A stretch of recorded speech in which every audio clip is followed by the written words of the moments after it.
because you're not embracing the reality of the tense situation that the WNBA, and especially you as a coach of the Indiana Fever, is involved in. There are folks in Indiana at a home game booing you. The controversy surrounding Stephen A. Smith, Stephanie White, and DiJonai Carrington has exploded into something far bigger than one heated moment on the court. With Sophie Cunningham caught in the middle, questions about fairness and accountability are growing louder. But is Stephen A. exposing a serious problem inside the WNBA, or is he taking things too far? Critics say his defense of Sophie is creating unnecessary drama, while supporters believe he's demanding consistency. And now, whispers about a supposed dirty secret involving Stephanie White and DiJonai Carrington are adding another explosive layer. So what's really going on behind the scenes? Today, we break it all down. The flagrant foul that started it all. And an offensive foul is whistled against Emma Cannon for the elbow. And Sophie Cunningham is down and in a lot of distress.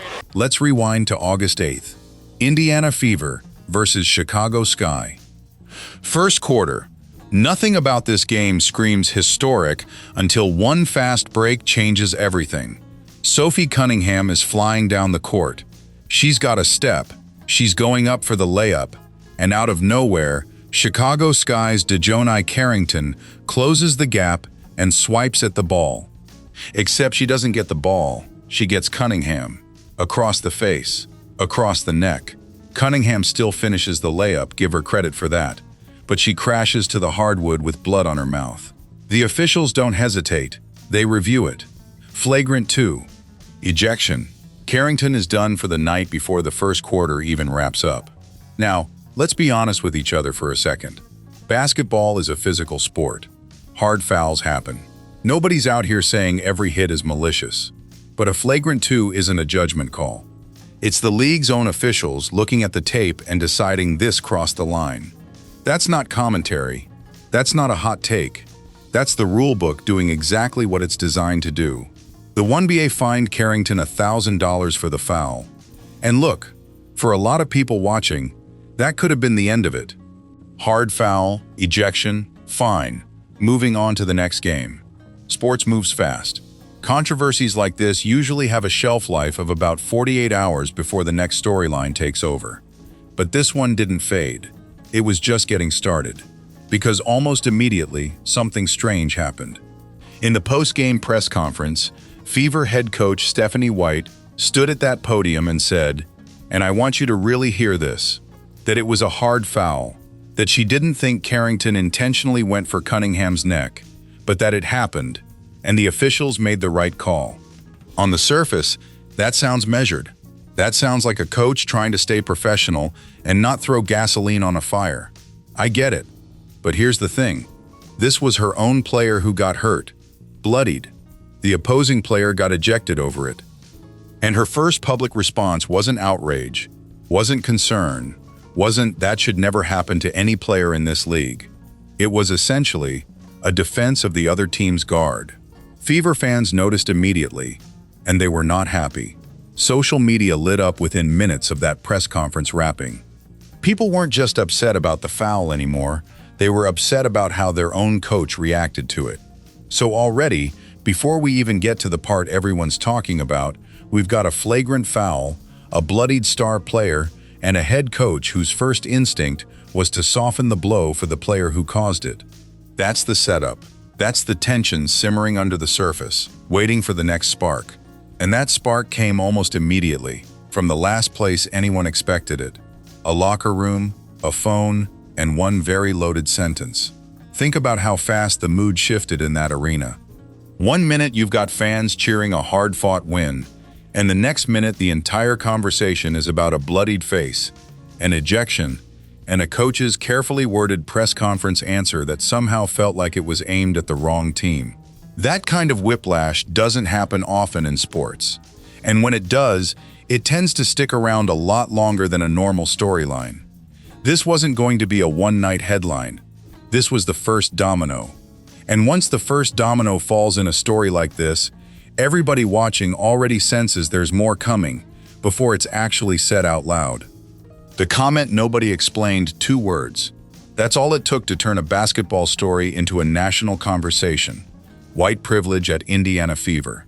That's what DiJonai Carrington posted, tagging the franchise directly, right after she got ejected. No context, no explanation. Just those 2 words, sent out into the world for millions of people to interpret however they wanted. And here's the problem. She never clarified it. Not that night, not the next day, not since. When asked about it later, Carrington said it wasn't related to the incident on the court. Okay, so then what was it about? Nobody knows. And when you leave a vacuum like that, especially with language that loaded, people are going to fill in the blanks themselves. That's exactly what happened, and it happened fast. Think about the layers here for a second. You've got a play that could reasonably be read as a hard, physical, competitive foul, the kind that happens in every league, every season. But by pairing it with a phrase like white privilege, Carrington effectively reframed the entire incident. Suddenly, it's not just, was this foul intentional? It's, is race a factor in how this situation is being covered, officiated, and reacted to?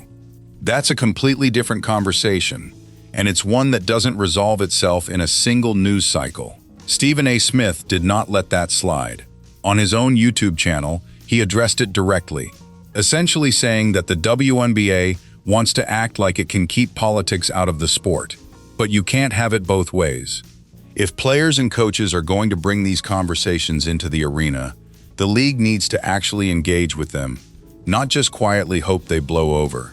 That's a fair point, honestly, because leagues love to say stick to sports, right up until a moment like this forces their hand. Here's what actually happened next. The WNBA fined Carrington for the foul. That part was handled quickly and cleanly. But the comment, the white privilege post, that was arguably generating more headlines than the foul itself, got silence. No statement, no clarification requested, nothing from the league office at all. And that silence is exactly what poured gasoline on this thing. Because when the governing body of a league won't even acknowledge a comment like that, good, bad, or indifferent, it leaves everyone else to fight it out in the media. Analysts, fans, political figures even, we'll get to that. A league staying quiet doesn't make a controversy disappear. It just hands the microphone to whoever's willing to talk. So now you've got 2 separate controversies stacked on top of each other. 1, was the foul dirty? 2, what did white privilege even mean, and why won't anyone address it directly? And standing right in the middle of both of them, about to become the central figure of this entire saga, is Fever head coach Stephanie White. Because what she said next, or more accurately, what she said differently a few days later, is where Stephen A. Smith truly lost it. And that's really the frustrating part of all this, isn't it? A comment with that much potential weight, dropped without a single sentence of explanation, leaves the entire audience guessing at intent. Was it about the officiating? About how the media covers certain players differently? About something happening behind the scenes we're not even aware of? Nobody outside that locker room actually knows. And in the absence of clarity, the loudest interpretation usually wins the news cycle, whether it's accurate or not. And once that interpretation takes hold, walking it back becomes almost impossible, which is exactly the position the league found itself boxed into. White's flip-flop sets off Stephen. Okay, here's where the story really turns. Remember, right after the game, Stephanie White gave that measured, almost sympathetic response about Carrington's foul. For those who have anything to say about the play in the last game, I didn't see the play in real time. I went straight to a press conference. I thought the play got called right. Thankfully, Sophie's okay. Hard foul, probably not intentional. Right call by the refs. That was Saturday. By Tuesday, completely different tone. In a pregame interview just a few days later, White said something that stopped a lot of people in their tracks. She claimed that she didn't see the play in real time, that she genuinely couldn't fully comment on intent because she hadn't watched it happen live. And in that same interview, she made a point of affirming that she stands behind her players, behind Sophie Cunningham specifically. Now think about that for a second. This is the same person who days earlier stood at a podium and characterized the foul with a fair amount of detail, calling it hard, saying she didn't believe it was intentional. That's not the language of someone who didn't see the play. That's the language of someone who watched it, at least on replay, and formed an actual opinion about intent. So which is it? You can't have detailed thoughts about intent on Saturday and then not have seen the play at all by Tuesday. Something doesn't line up. That inconsistency is what set Stephen A. Smith off. And he didn't hold back. On his show, he went right at her. And I'm paraphrasing here because you need to hear the substance of it. How do you explain being the head coach, on the sideline, during the game, whose entire job is to watch the game, and then claim you didn't see one of the most talked about plays of the season? That doesn't add up. That's not a small thing to just wave away as an oversight. Smith's argument wasn't really about the foul itself at that point. It was about accountability, about a leader, because that's what a head coach is, a leader, seemingly changing her story once the public backlash got loud enough to force her hand. And the backlash was loud. Fever fans, the same fans who fill that arena every single home game, actually booed their own head coach. Think about that. Not the visiting team, their own coach, in their own building, in front of their own crowd. It wasn't just fans in the stands either. Dave Portnoy, a name a lot of you know, a huge and vocal supporter of the Fever, and Caitlyn Clark specifically, publicly called for White to be fired over how she handled this whole situation. Now, you can agree or disagree with Portnoy on plenty of things, but when a coach is getting booed at home and facing public calls for her job from major sports media figures, that's not a small controversy anymore. That's a full-blown crisis of confidence surrounding a franchise. Stephen A. drove that point home hard. He basically told White, directly, that it doesn't matter that Sophie Cunningham and Caitlyn Clark are out here publicly supporting her, and they are. We'll get into that in a second. Because support from your own players isn't going to be enough if the fans, the ones who show up every single night and buy the tickets, have already turned on you. That's a brutal thing to hear as a coach. But is it fair? That's really the question hanging over this whole segment. Was Stephanie White just being human? When they go low, we go high. Love will win. Love will win. Grace will win. Grace. Humility will win. Look at Grace. And It's about to kindness show up. will win. Trying to navigate an impossible, politically charged moment without making things worse for anyone involved?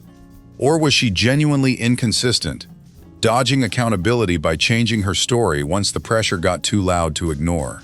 I'll let you sit with that, because that exact question is what led Caitlyn Clark to step into this conversation, and it's what set up the next collision with Stephen A. Smith. Clark's defense, Smith's frustration. Now here's a twist a lot of people weren't expecting. Caitlyn Clark, the face of the league, arguably the most watched athlete in women's basketball right now, decided to publicly back her coach. After a Fever win over the New York Liberty, reporters asked Clark directly about the Stephanie White situation, about the backlash, about the booing.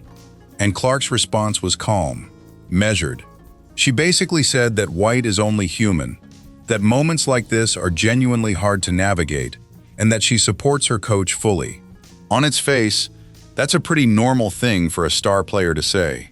Loyalty to your coach isn't controversial, and plenty of people would call that the mature, professional answer. But Stephen A. Smith saw something else in it, and this is where his frustration really boiled over on air. Smith's issue wasn't that Clark defended her coach.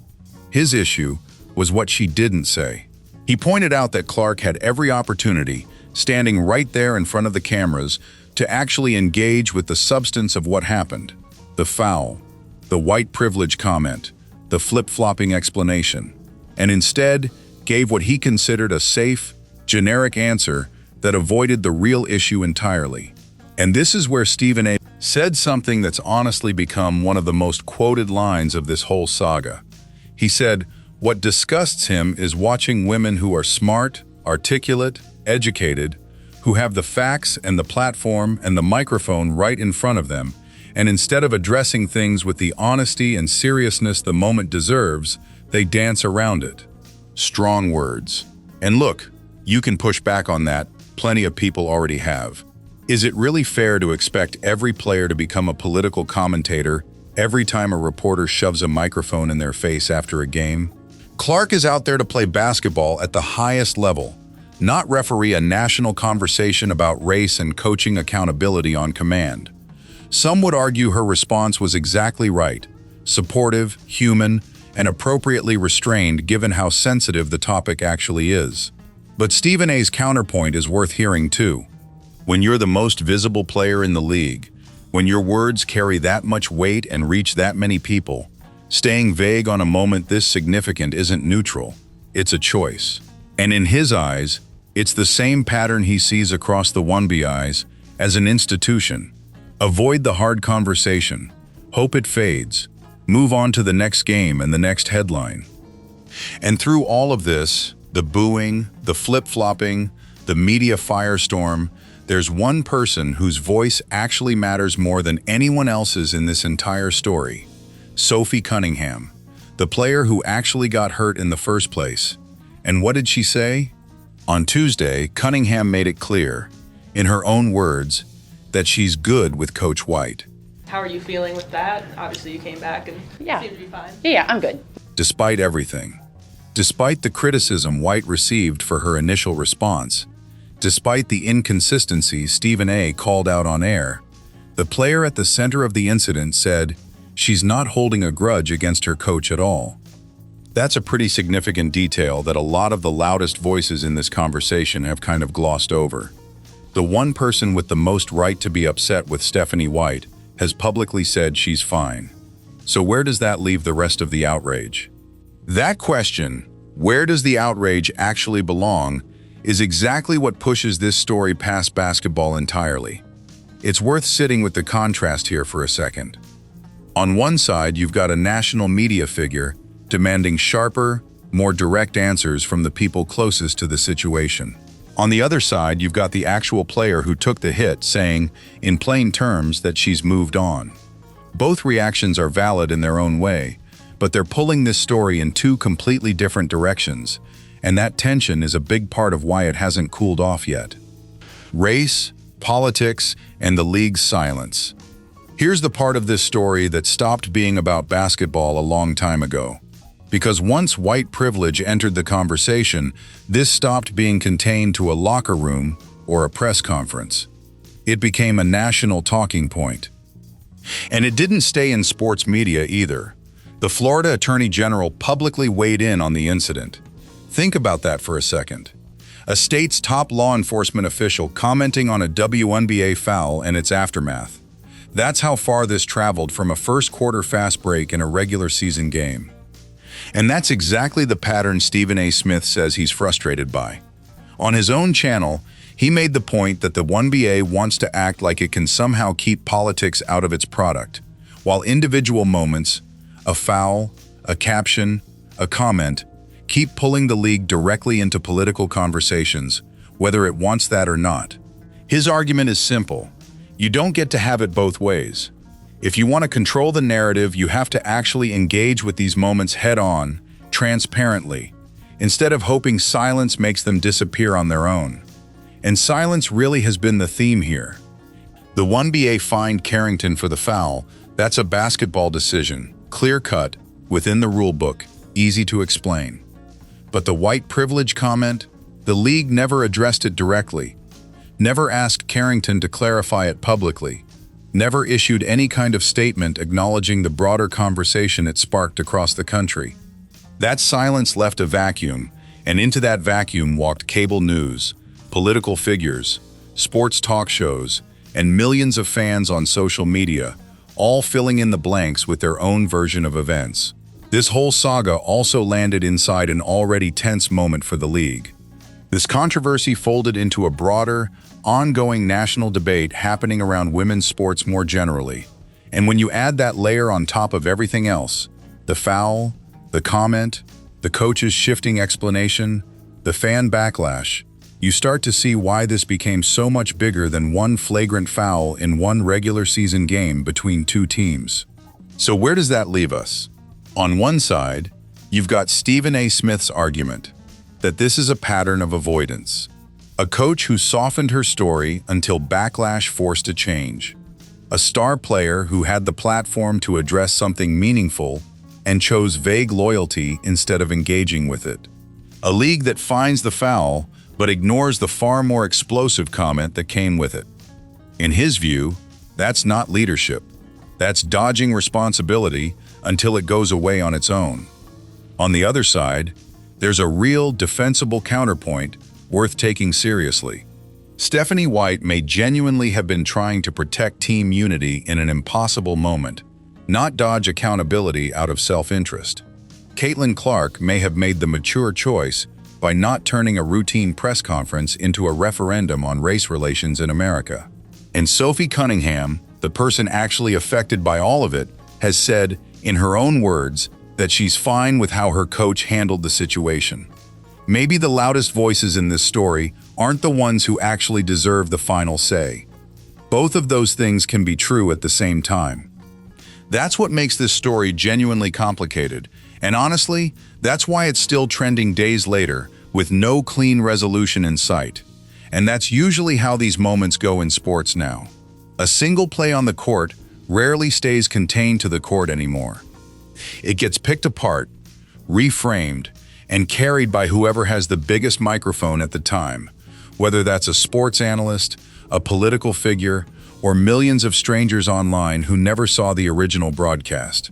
By the time the dust settles, the actual foul is almost an afterthought compared to everything it triggered.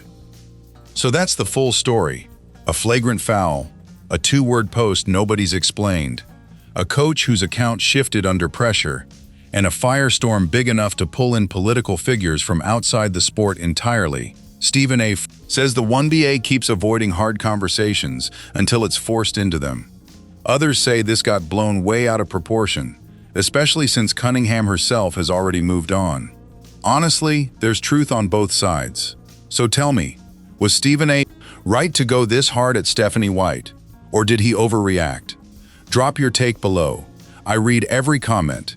If this helped, smash that like button and subscribe. This WNBA season isn't slowing down, and neither am I. See you in the next one.